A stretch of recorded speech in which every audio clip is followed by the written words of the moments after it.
Hello, and welcome to RSS MACLIN's video series on SEMA repairs. My name is Tony Ganni, and I'm a founder of RSS MACLIN, and currently I'm the president of SEMA Training. Assisting me today be one of my associates, Drew. What initially we're going to do is he's going to remove the retaining ring. Usually it's nice to have a little pick that you can get underneath that ring and get it out of there.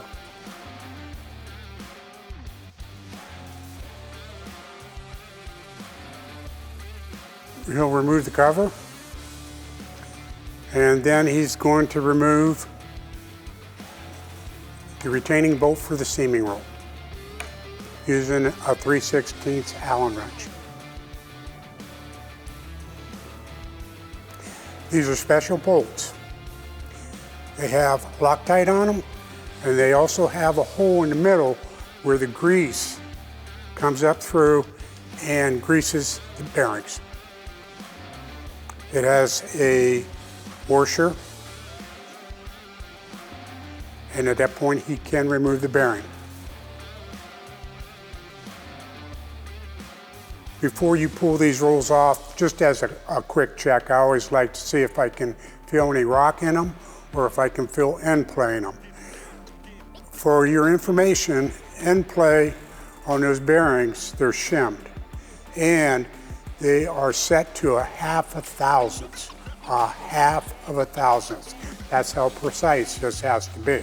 Once we're done with that, then we can remove one of the pins.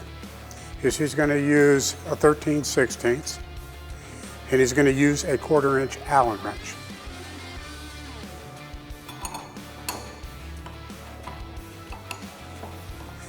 What he's loosening now is a castle nut. That castle nut is designed to clamp on this pin and hold it in position. Ideally, we're going to look at it at that point, and we're going to see if there's any wear in those threads. Wear in those threads will also make it difficult for you to set and hold your seams. All right, once we've removed the first roll, we also have to remove the second roll because we have to flip the lever block in order to get to the next point of removal.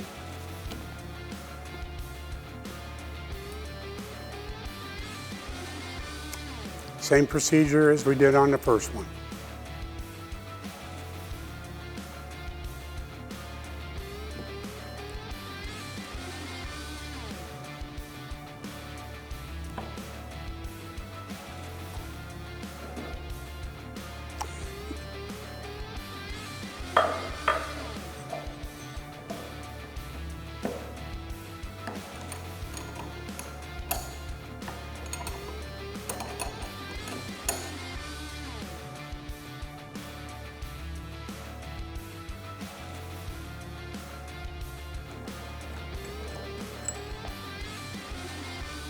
You need a 5/16, or you can use a socket, either one.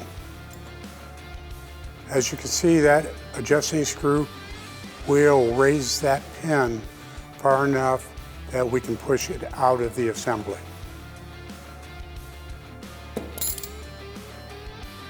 Once this pin is out, you'll remove the other one as well.